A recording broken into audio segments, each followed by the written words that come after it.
अस्सलाम वालेकुम दोस्तों। उम्मीद है आप सब लोग खैरियत से होंगे, हम भी यहाँ खैरियत से हैं। जैसा कि आपको पता है, मेरा नाम डॉक्टर कल्ब हैदर है। मैं कंसल्टेंट साइकेट्रिस्ट हूँ और हमारा एक यूट्यूब चैनल है जिस पे हम साइकेट्री के हवाले से, नफ्सियात के हवाले से वीडियोस डालते रहते हैं ताकि आप दोस्तों की, डॉक्टर्स की, जूनियर्स की, सीनियर्स की रहनुमाई होती रहे। तो आज जो हमारा टॉपिक है वो है शिज़ोफ्रेनिया। अब ये उसका एपिसोड 1 है। जिस तरह हम डिप्रेशन के एपिसोड्स लेके चल रहे हैं, इसी तरह से हम शिज़ोफ्रेनिया के एपिसोड्स लेके चलेंगे। नफ्सियात में बहुत सारी बीमारियां होती हैं, उनका भी हम एक इंट्रोडक्टरी सेशन बनाएंगे, जिस तरह आज हम ये शिज़ोफ्रेनिया का इंट्रोडक्टरी सेशन बना रहे हैं। तो अब जो नफ्सियात की जो बीमारियां हैं, उनमें सीधा बीमारियां, जैसे मैं आपको थोड़ा सा इसको रिव्यू कर लें ताकि आप लोगों को याद भी रहे।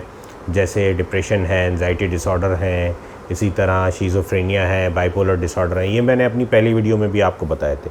और एक लिस्ट है पूरी डिसऑर्डर्स की ना, जो काफ़ी ज़्यादा है, लेकिन उनमें से कुछ बहुत अहम है जो हम सबसे पहले डिस्कस करेंगे। जैसे उस तरफ हमारा डिप्रेशन चल रहा है, इसी तरह हम एंजाइटी डिसऑर्डर्स को डिस्कस करेंगे।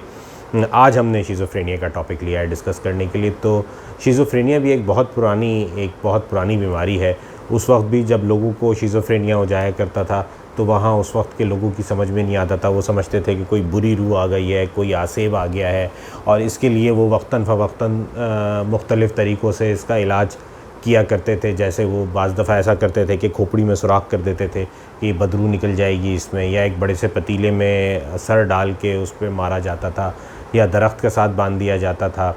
इस तरह मुख्तलिफ़ अदवार में मुख्तलिफ़ तरीक़ा इलाज इसके होते रहे। आजकल भी आप देखते होंगे कि अगर किसी के अंदर शिज़ोफ्रेनिया की अलामात आती हैं, तो घर वाले जो हमारे ऐसे इलाक़ों में रहते हैं जहाँ तालीम इतनी नहीं है, या जो बड़े ज़हनी तौर पर थोड़े से पसमानदा हैं या थोड़े बैकवर्ड आप उन्हें कह लें, वो इनको पीरों फ़कीरों के पास लेके जाते हैं, क्योंकि उनकी कंडीशन ऐसी होती है कि उन्हें लगता है कि कोई इनके अंदर रूह आ गई है, या किसी की हाज़िरी आ गई है, या जिन का कोई साया है, आसेब है, सहर है, नज़र है, असर है, इस टाइप का कुछ हो गया है। और वो फिर उसे इस तरह की चीज़ों के पास लेके जाते हैं, और वो लोग भी फिर जो उनसे बन पड़ती है वो करते हैं। तो पहले तो हम ये समझने की कोशिश करते हैं कि आखिर अलामात ही कौन सी हैं जिनसे देख के हमें लगे कि भाई ये जो पेशेंट है, या ये जो मरीज़ है, या ये जो साहब है, इनके अंदर शिज़ोफ्रेनिया की अलामात आ रही हैं, और ये कोई जिन, आसेब या भूत परी या किसी का साया नहीं है, ना किसी का कोई जादू टोना है। ये एक नफ्सियाती ज़हनी बीमारी है और इसका इलाज होना चाहिए। देखिए, सबसे पहले तो वो जो शख्स है, या ख़ातून, औरत, मर्द, जो भी है, वो रियलिटी से इन टच नहीं रहेगा। मतलब जो हमारी रियलिटी है, हकीकत है, उससे वो एकदम से कट जाएगा। आपको ऐसा लगेगा कि वो रियलिटी से टच में नहीं है। जैसे क्या करेगा, अपने आप से बातें करने लगेगा। आप उसके आसपास कोई भी नहीं होगा, वो फिर भी बातें कर रहा होगा, ख़ुद ब खुद मुस्कुरा रहा होगा। इशारे किनारों में ऐसा लगेगा कि कुछ बातें कर रहा है। जैसे फ़र्ज़ कीजिए कि बिलावजह बालों को हाथ लगाएगा, या कुछ टाइप की शक्लें बनाने लगेगा। इसी तरह जब आप उससे बात करने की कोशिश करेंगे तो आपको बड़ी दुश्वारी आएगी। उसकी बात में रब्त नहीं होगा, मतलब एक बात शुरू करेगा और कहीं से किसी तरफ ले जाएगा बात को। इसको हम अपनी ज़बान में लूजनिंग ऑफ एसोसिएशन कहते हैं। लेकिन ये चूँकि मुश्किल टर्म्स हैं, और डॉक्टर साहिबान के लिए, उन डॉक्टर साहिबान के लिए जो साइकेट्री में हैं या साइकेट्री में काम कर रहे हैं, आम फहम में आप ये कह सकते हैं कि जी उनकी बातों में एक रब्त नहीं रहता, एक सिलसिला नहीं रहता, वो कहीं से कहीं बात को ले जाते हैं। दूसरा ये होगा कि उनको कानों में आवाज़ें आने लगेंगी। अब आवाज़ें कई तरह की आ सकती हैं। बाज़ दफ़ा क्या होता है, मरीज़ को अपनी ही सोचें सुनाई देती हैं। वो सोच रहा होता है, उसे सुनाई दे रही होती हैं। ठीक है, इसको हम कहते हैं जेंडेंट क्लार्डिवर्डन। ये एक मुश्किल सा नाम है, लेकिन जो नफ्सियात दान है उनके लिए तो सुना हुआ है। नए लोग जो हैं, या जो हमारे आम लोग हैं सुनने वाले, उनको याद करने की ज़रूरत नहीं है। बस उनको ये समझ लीजिए कि जी उनको अपनी सोचें सुनाई देती हैं, और यही सोचें सोचने के साथ साथ सुनाई देती रहें, तो जी ये है जेंडेंट क्लार्डिवर्डन। और अगर सोचने के फ़ौरन बाद सुनाई दे, मतलब सोच चुके अब उसको अपनी सोचें सुनाई दे रही हैं, तो ये है इको डेला पेंसे। मतलब इसमें इको करता है, जिस तरह आप आवाज़ लगाते हैं, आवाज़ जाती है फिर वापस आती है, तो वो इको होती है। तो इसमें भी इसी तरह से होता है। इसको हम कहते हैं इको डेला पेंसे, मतलब वो सोच लेता है, उसके बाद उसको सुनाई देता है। उसके बाद आती है सेकंड पर्सन हेलुसिनेशन। उसमें ये होता है कि उसको ऐसा लगता है कोई उससे बात कर रहा है, कोई उसे हुक्म दे रहा है, कोई उसे अब्यूज़ कर रहा है, मतलब गालियाँ, कोई इस टाइप की नाज़ेबा अल्फाज का इस्तेमाल कर रहा है। बाज़ दफ़ा ऐसा होता है उससे एक से ज़्यादा आवाज़ें आती हैं, मतलब 2 आवाज़ें आनी शुरू हो जाती हैं। अब वो 2 आवाज़ें बाज़ दफ़ा आपस में बातें करती हैं, उसके लिए उसको हम कहते हैं थर्ड पर्सन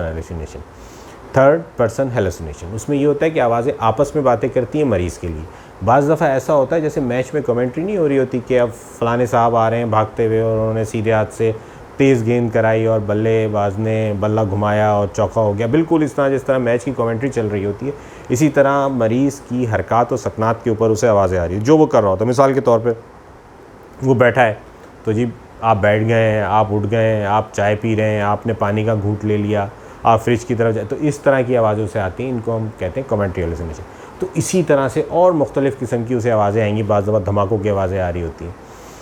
ये एक हेलुसिनेशंस की ये मिसालें हो गई। अब इसमें डिल्यूजन्स भी होते हैं, जैसे वो अपने आप को कहीं का बादशाह समझने लगेगा, या नाउज़ुबिल्लाह कभी कभी ऐसा भी होता है, आपने भी अखबार में, न्यूज़पेपर में, ख़बरों में सुना होगा कि किसी ने इमाम मेहदी, नाउज़ुबिल्लाह इमाम मेहदी होने का दावा कर लिया है, या कोई और हस्ती होने का दावा कर लिया, कोई बुज़ुर्ग हस्ती होने का दावा कर लिया।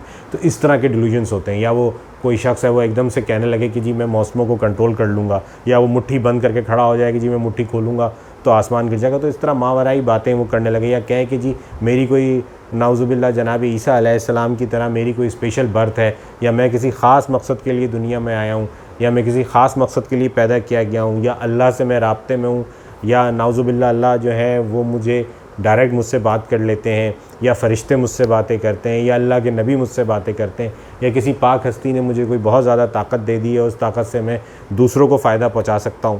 तो इस टाइप की मावराई बातें जिनका असली ज़िंदगी में वजूद ना हो, इस तरह की वो बातें करने लगते हैं। तो इनसे आपको अंदाज़ा होगा इन 2-3 चीज़ों से कि वो रियलिटी से टच में नहीं रहते। अब जब वो इस तरह की बातें करते हैं, रियलिटी से टच में नहीं रहते, वो कहते हैं हमें पता चल जाता है क्या होने वाला है, अपने आप से बातें शुरू कर देते हैं। बाज़ दफ़ा उनकी तबीयत में बहुत तेज़ी आ जाती है, ज़्यादा बोलने लगते हैं, उछल कूद करने लगते हैं, बहुत ज़्यादा। बाज़ दफ़ा आपको ऐसा लगेगा बहुत खुश हैं ये, और अजीब व गरीब किस्म के कपड़े पहन लेंगे। तो वहाँ फिर लोगों के जहन में आता है भाई ये कहीं कोई जिन का, भूत परीत का कोई ऐसी रूह तो नहीं जिसका साया आ गया हो, या कोई ऐसा। वो फ़ौरन बेचारे घबरा के, क्योंकि हमारी आवाम बड़ी मासूम है ना, उसको पता नहीं है। एजुकेशन अभी इतनी हमारे पाकिस्तान में आम हुई नहीं कि लोगों को पढ़ाई की तरफ लोगों का इतना रुझान हो, या लोग इस बात को अंडरस्टैंड करते हैं। जो लोग पढ़ते हैं बेचारे उन्हें बहुत दुश्वारियाँ होती हैं।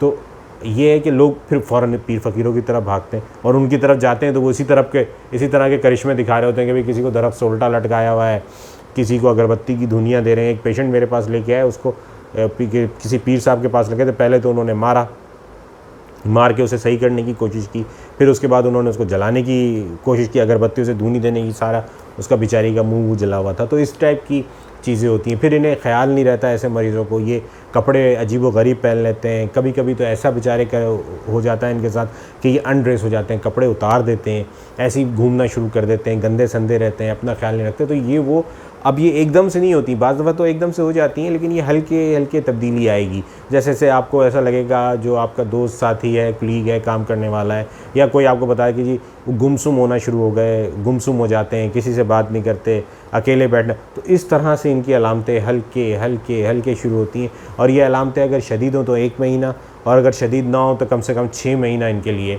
टाइम ड्यूरेशन है कि तकरीबन इतने अरसे ये होंगी तो हम कहेंगे कि इनको शिज़ोफ्रेनिया। अच्छा, ये तो बातें सारी मेरी, आपने जो बातें सुनी होंगी आप घबरा गए होंगे कि जी ये कौन सी बीमारी आ गई और इसका पता नहीं इलाज भी मुमकिन है कि नहीं। ऐसी बात नहीं है। साइंस ने इतनी तरक्की कर ली है कि अल्हम्दुलिल्लाह कि हम अल्लाह ताला के फजल करम से इस बीमारी का इलाज ढूंढने में साइंस कामयाब हो गई, और इसका इलाज है, लोग ठीक हो जाते हैं। बहुत कम लोग ऐसे होते हैं जिन्हें लंबे अरसे के लिए दवा खानी होती है, नहीं तो 6 से 8 महीने, 1 साल, 2 साल इस बीमारी की दवा खा के बाज़ लोग तो इससे भी जल्दी 2-3 महीने में ही बेहतर हो जाते हैं, अगर जल्दी डॉक्टर साहब के पास आ जाए। लेकिन हमारे साथ अलमिया ये है कि हमारे पास मरीज़ देर से आते हैं, 1, 2, 3, 4, 5-5 साल बाद मरीज़ आते हैं।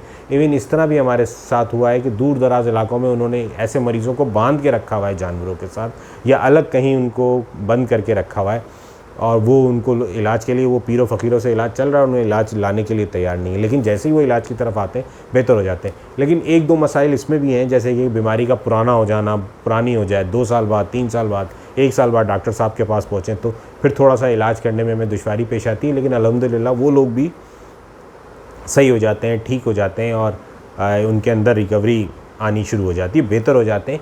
शुरू में आ जाएँ तो और भी ज़्यादा बेहतरी आ जाती है, इवन बाद में भी बेहतरी आ जाती है जैसी दवाइयाँ शुरू होती हैं। और इसमें सबसे अच्छी बात ये होती है कि आदमी बिल्कुल नॉर्मल ज़िंदगी की तरफ वापस आ जाता है। वो अपना काम करने लगता है। अगर वो खेती बाड़ी करता है गांव में तो वो शहर में कहीं रहता है, कहीं मजदूरी करता है तो वो कर सकता है, कोई दुकान चलाता है तो दुकान चला सकता है, फैक्ट्री में काम करता है तो फैक्ट्री में मतलब अपनी कमाई पर, अपनी ज़िंदगी में, अपने बीवी बच्चों के पास, अपने वालिदैन के पास जैसे वो पहले था वैसे जा सकता है। अच्छा, ये इस बीमारी की उम्र जो है वो ऐसी है, लड़कपन से ये शुरू हो जाती है, मतलब 12, 13, 14 साल की उम्र से कुछ लोगों में इसकी अलामतें आने लगती हैं, कुछ लोगों में ज़रा देर से आती है, 40-45 साल की उम्र में, उसको हम लेट ऑनसेट कह देते हैं। तो औरत मर्द में ये बराबर ही है तकरीबन, लेकिन जो मतलब पॉपुलेशन है उसके 1% में एटलीस्ट ये समझा जाता है कि शिज़ोफ्रेनिया की बीमारी की जो तादाद है, जो तनासुब है वो 1% है। मतलब 1% लोग ऐसे हैं जिनको ये शिज़ोफ्रेनिया बीमारी होगी। बनिस्बत इसके डिप्रेशन आप देखिए कि पाकिस्तान में डिप्रेशन जो है वो ख़तरनाक हद तक बढ़ चुका है। 55% कुछ रिसर्चेज़ ऐसी हुई हैं, कुछ मतलब इस तरह की रिसर्चेस पाकिस्तान में हुई हैं, सर्वे हुए हैं, जिन्हें पता चला है पाकिस्तान में 55% तक है, लेकिन दुनिया में ये 24, 25, 35% तक रिपोर्ट हो रहा है। इवन कोरोना के बाद तो ये कुछ और बढ़ गया। लेकिन शिज़ोफ्रेनिया अभी तक 1% है, लेकिन ये कि इसके इलाज की बहुत ज़रूरत है। इसके इलाज से लोग बिल्कुल ठीक हो जाते हैं। तो ये वो अलामतें मैंने आपको बताई जो शिज़ोफ्रेनिया में होती हैं। हम जो इसका नेक्स्ट एपिसोड आएगा उसमें इसी की, जिस तरह हमने डिप्रेशन का डिस्कस किया था, इसमें भी हम इसकी इटियोलॉजी डिस्कस करेंगे कि ये होती क्यों है, फिर इसका इलाज कैसे मुमकिन है, हम कौन सी अद्वियात देते हैं, घर वालों को क्या मालूमात देंगे हम कि जी घर वालों को क्या करना चाहिए, मरीज़ को क्या मालूमात देंगे जब वो ठीक हो गया है तो वो दवा कितने अरसे तक लेता रहे, और अल्लाह न करे बीमारी वापस आ रही है तो उसमें क्या अलामतें ऐसी हैं जैसे नींद का ख़राब हो जाना, ठीक है, गुमसुम हो जाना, कानों में सीटियाँ बजने लगना या कोई आवाज़ें आने लगना, मिजाज में चिड़चिड़ापन या अजीबो-गरीब सी तब्दीली महसूस करना। तो ये वो अलामतें हैं जो मरीज़ को हम बता देते हैं, उसके घर वालों को बता देते हैं कि अगर नींद ख़राब हो और ये कुछ उल्टी सीधी हरकतें करने लगे, खामोश हो जाए, आप लोगों से बात ना करे, तो ये वो या आप देखें कि ये खामोशी से अपने आप में लगा हुआ है, अपने आप से बातें कर रहा है, तो ये वो अलामतें हैं जिनसे पता चलता है कि बीमारी फिर वापस आ रही है। तो इसमें फ़ौरन दोबारा डॉक्टर साहब को दिखाएं। अल्लाह ना करे अगर ऐसा होता है, नहीं तो बिल्कुल ठीक है, मरीज़ दवा ले रहा है वो बिल्कुल ठीक हो जाता है, वो ठीक इंशाल्लाह रहता है, ठीक चलता रहता है। इसी तरह बहुत सारे लोग हमारे इन अलामतों वाले किसी उल्टे सीधे लोगों के हाथ में चले जाते हैं। जैसे फ़र्ज़ कीजिए किसी कान में आवाज़ें आ रही हैं, उसने किसी दोस्त से ज़िक्र किया कि मेरे कान में आवाज़ें आती हैं, उसने कहा जी आ जाओ चर्च पी लेते हैं, सिगरेट पी लेते हैं, इससे ठीक हो जाएगा। वो जो चर्च सिगरेट के अब डबल मसला हो जाता है। एक तो वो बीमारी, ज़हनी बीमारी जो उसको बेचारे को थी, उसको लग गई थी, उसके साथ साथ उसने नशा भी शुरू कर दिया। अब नशे में और मसाइल शुरू हो जाते हैं, वो नशे वाले मसाइल। इंशाल्लाह नशे पे भी हम एक जामे पूरा एपिसोडिक एक सिलसिला शुरू करेंगे।